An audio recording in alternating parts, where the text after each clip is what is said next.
नमस्ते बच्चों, मैंने आपको लास्ट क्लास में केमिकल काइनेटिक्स का प्रॉब्लम बोला था। दो प्रॉब्लम आपको बनाना था, दो मैंने सॉल्व किया था।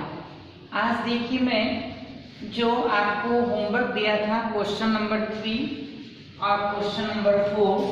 सबसे पहले हम इन दोनों को आपको बनाने वाले हैं और आप मैच कीजिएगा, देखिएगा आपने सही बनाया या गलत बनाया। देखिएगा, show that in a first order reaction time required for completion of 99.9% is 10 times of half life of the reaction. हमें इस क्वेश्चन को सॉल्व करना है। देख लीजिए, हमने लिखा हुआ है आंसर 3। यहाँ मैंने लिखा है फॉर दी, क्वेश्चन को आप देखिए, लिखा हुआ है फॉर दी 99.9% डिकम्पोजिशन। ध्यान दीजिए क्या होगा, हम ऐसा लिखने वाले हैं D is equal to 2.303 by K log C0 by Ct, initial concentration divided by final concentration।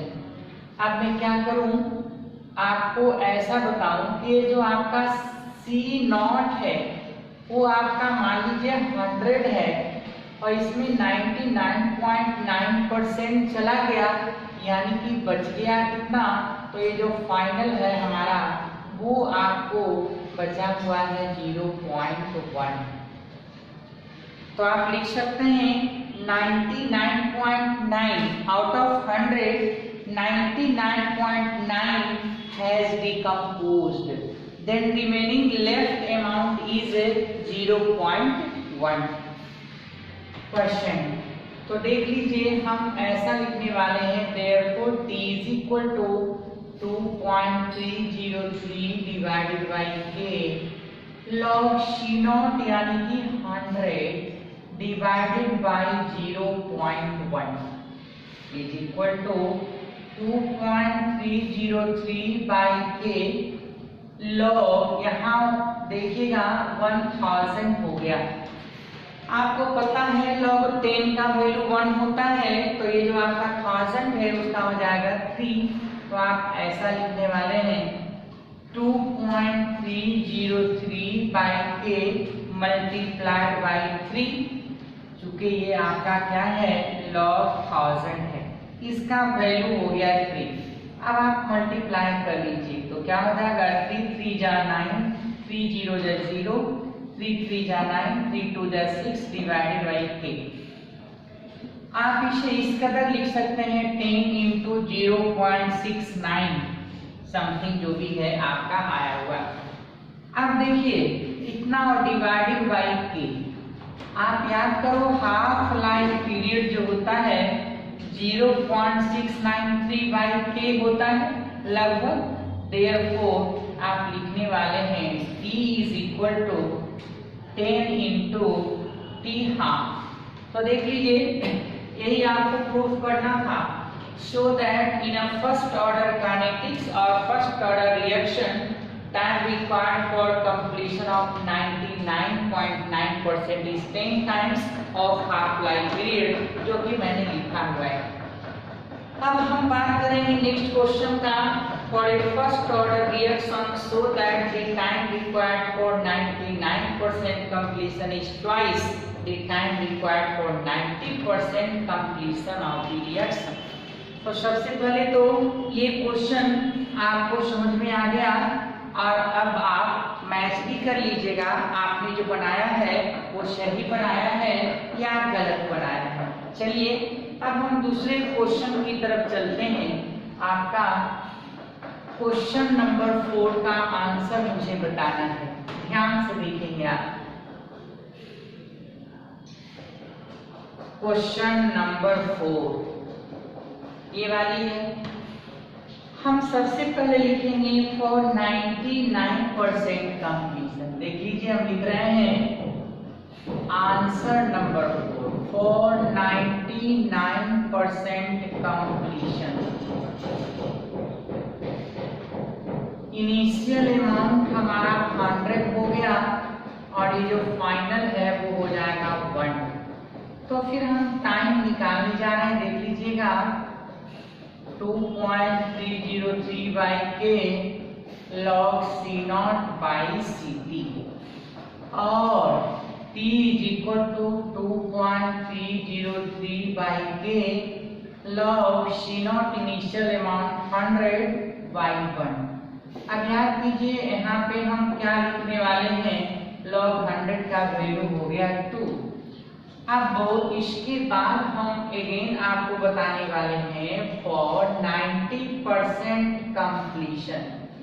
यदि हम 90% कंप्लीशन की बात करेंगे, रिएक्शन में 90% आपका जो है डिकम्पोज कर गया, तो क्या लिखेंगे, initial 100 final 10 time is equal to t dash लिख दिए 2.303 by k log C0 it means 100 by Ct 10 cancel हो गया, log 10 का value 1 is equal to 2.303 by के।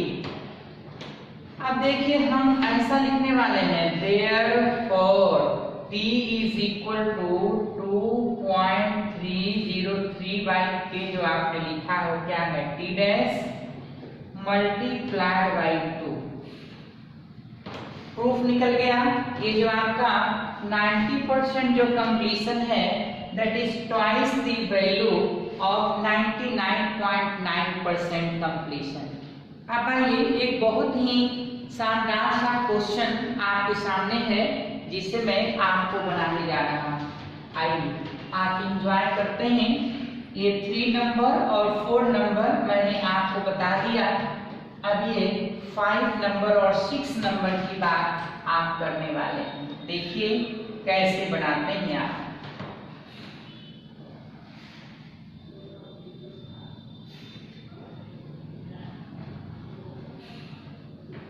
देखिए आप,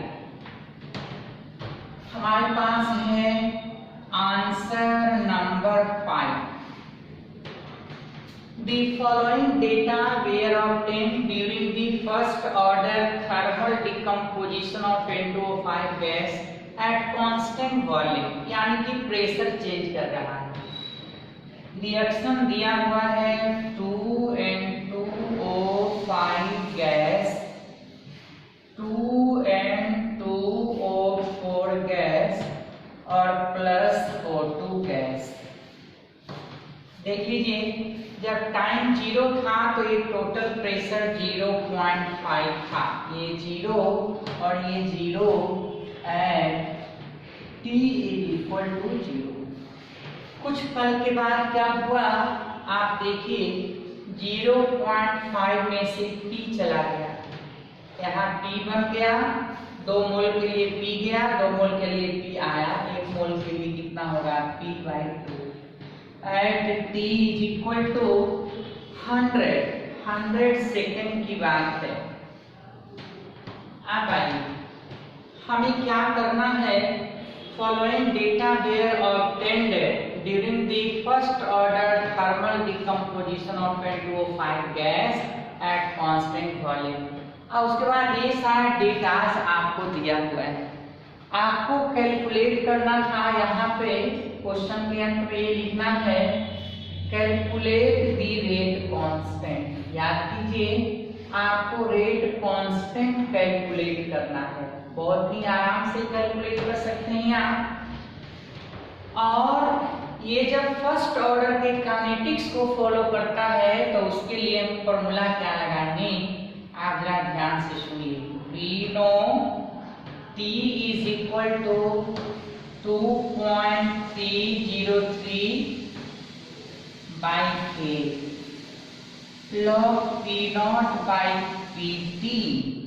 याद कीजिएगा यानी कि 2.303 by k log P0 initial आपका प्रेशर कितना है 0.5 और अब देखिए यहाँ पे हम क्या लिखने वाले हैं, PT। PT कितना होगा, 0.5 माइनस P। हमने यहाँ लिख दिया 0.5 माइनस P। अब ये P को कैलकुलेट कर लेंगे तो हमारा आंसर आ जाएगा। अब देखिएगा अकॉर्डिंग टू क्वेश्चन आपका क्या कहता है। अकॉर्डिंग टू क्वेश्चन जब टाइम आपका 100 सेकेंड आ गया तो टोटल प्रेशर आपके पास है 0.512 atm। तो ध्यान दीजिए माय डियर, ये आपका टोटल प्रेशर का मतलब क्या, N2O5 जो लेफ्ट है, N2O4 जो फॉर्म्ड है और O2 जो फॉर्म्ड है। तो हम क्या लिखने वाले हैं, अकॉर्डिंग टू क्वेश्चन ऐसा लिखने वाले हैं 0.5 minus P plus P by 2 is equal to 0.512। P से P कैंसिल और P by 2 is equal to हम लिखने वाले हैं 0.512। Therefore P is equal to आपको आ जाएगा 0.512 और मल्टीप्लाइड बाई 2। तो जरा देखिए तो आपने गलत किया है या सही किया है, आप अच्छे से देख लीजिए हम क्या लिखने वाले हैं। अकॉर्डिंग टू क्वेश्चन आपको लिखा हुआ है कि जो टोटल प्रेशर आया है यानी कि 0.5 माइनस P और प्लस P है ना, तो इतना माइनस 0.5, तो ये हो जाएगा आपका 0. देख लीजिएगा 0 है तो 0.12 देख लीजिए 12। अब हम क्या लिखने वाले हैं यहाँ पर, तब तो आ जाएगा आपका 0. यहाँ पे 0.512 है तो ये देखिएगा 2 आ गया, ये 1 आ गया और ये 0 आ गया। अब आप मल्टीप्लाई कर दीजिए, 4 हो गया, 2 हो गया, 0 हो गया। इतना प्रेशर आपको निकल के आ गया, P का वैल्यू निकल के आ गया। अब हम क्या लिखने वाले हैं, therefore आपका 0.5 माइनस P का जो वैल्यू है ये वैल्यू कितना हो जाएगा, 0.5 माइनस 0.026 सॉरी 4। अब हमारे पास क्या क्या आ गया आप अच्छे से देख लीजिए। हमने क्या क्या बताया आपको, हमने बताया यहाँ पर कि 2N2O5 है, डिकम्पोज कर रहा है, इनिशियल अमाउंट 0.5 है यानी कि उस समय आपका प्रोडक्ट का अमाउंट 0 था और कुछ पल के बाद इसमें से ब्रेक किया तो ये फॉर्म कर गया, ये भी फॉर्म कर गया। 0.5 minus P plus P by 2 ये आपका निकल के आ गया है। टोटल अमाउंट आपको दिया हुआ है 30 प्लस 30। अब आइए यहाँ पर हमने क्या किया है कि 0.5 जो है माइनस कर दिया तो 0.12 आ गया, 0.012 आ गया, मल्टीप्लाई किए 2 से तो ये हो गया। अब ये 0.5 माइनस P कैलकुलेट करना है तो कैलकुलेट कर लेंगे और तब हम क्या लिखने वाले हैं, जरा सा आप केयरफुल रहेंगे, जरा ध्यान देंगे। हम लिखने वाले हैं अब ये K को यहाँ कर देते हैं, P को यहाँ कर देते हैं। टाइम हमारा दिया हुआ है 100 सेकेंड, यहाँ पे मैं 100 लिख दूंगा तो K का वैल्यू क्या हो जाएगा, K इज इक्वल टू 2.303 और डिवाइडेड बाई 100 लॉग आपका ऊपर में 0.5 और नीचे में आप माइनस करके लिख सकते हैं, ये वैल्यू आपका कितना आ जाएगा चेक कर लीजिए। ये हमारे पास है 0.500 माइनस 0.024 तो आप लिखने वाले हैं आपका 6 आ गया और ये आपका 7 आ गया और ये आपका पॉइंट आ गया, देख लीजिए 0.476 तो ये वाली वैल्यू आपके पास आ गया। अब आराम से इसका लॉग सॉल्व करके और रेट कांस्टेंट का वैल्यू निकाल सकते हैं और इसका आंसर हमारा सेकंड इनवर्स में होगा। आप इसको सॉल्व कर सकते हैं। ये 500 है और ये क्या 0.476 है, तो आपको log m by log n के फॉर्म में आ जाएगा log m minus log n। और लॉग टेबल आप देखना जानते हैं, वहां से देख करके वैल्यू पुट करेंगे, आपको आंसर आ जाएगा। तो ये था हमारा रेट कांस्टेंट। अब एक बहुत ही सिंपल सा क्वेश्चन जो मैंने आपको लिखा है, time required to decompose half of the initial amount is this. इसका सेंस क्या हुआ? इसका सेंस हुआ कि ये हाफ लाइफ दिया हुआ है, टी हाफ 60 मिनट्स दिया हुआ है। Can you tell me about the seconds? 60 multiplied by 60 seconds, I mean 360 seconds. Naturally अब आपको हमें क्या बताना है? कहता है यदि फर्स्ट ऑर्डर है तो रेट कांस्टेंट का आपको मैग्नीट्यूड चाहिए, तो क्या हो जाएगा? For the first order kinetics, आपको मालूम है for the first order kinetics T half is equal to 0.693 by K और K is equal to 0.693 by T half। तो T half की जगह हमको लिखना है 360 सेकेंड इनवर्स। यही हमारा क्या हो गया? आंसर हो गया। तो हम इतना लिख दिए। क्वेश्चन नंबर 1 2 3 4 5 6, ये 6 क्वेश्चंस मैंने आपको समझाया कि किस तरीके से बनाते हैं। और फिर आप एनसीईआरटी में जो क्वेश्चन दिया हुआ है पहले आप उसको सॉल्व कर लीजिएगा। कोई डाउट होगा देन आप मुझे बोलेंगे सेपरेटली। ये आपका क्वेश्चन हो गया। हम देखने वाले हैं कि जो हमारा फर्स्ट ऑर्डर का काइनेटिक्स है, इस फर्स्ट ऑर्डर के काइनेटिक्स में आपको ग्राफ के बारे में क्या आइडिया है। तो हम देखते हैं कि फर्स्ट ऑर्डर काइनेटिक्स का ग्राफिकल रिप्रेजेंटेशन क्या होता है। तो आज हम आपको अभी यहाँ जो बताने वाले हैं वो है graphical representation. Graphical representation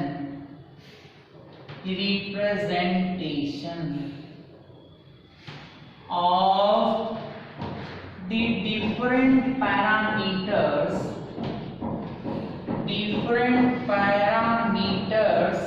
in the first order kinetics। first order kinetics याद कीजिए, फर्स्ट ऑर्डर काइनेटिक्स में आपको ग्राफ दिखाने वाली बात है। मैं सबसे पहला यहाँ पे बताने वाला हूँ half life period and initial concentration. Half life period का इनिशियल कंसंट्रेशन से क्या संबंध है, क्या रिलेशन है? आपने बोला है T half directly proportional to A to the power 0। अब इसमें करना क्या है, जरा ध्यान से सुनेंगे हम।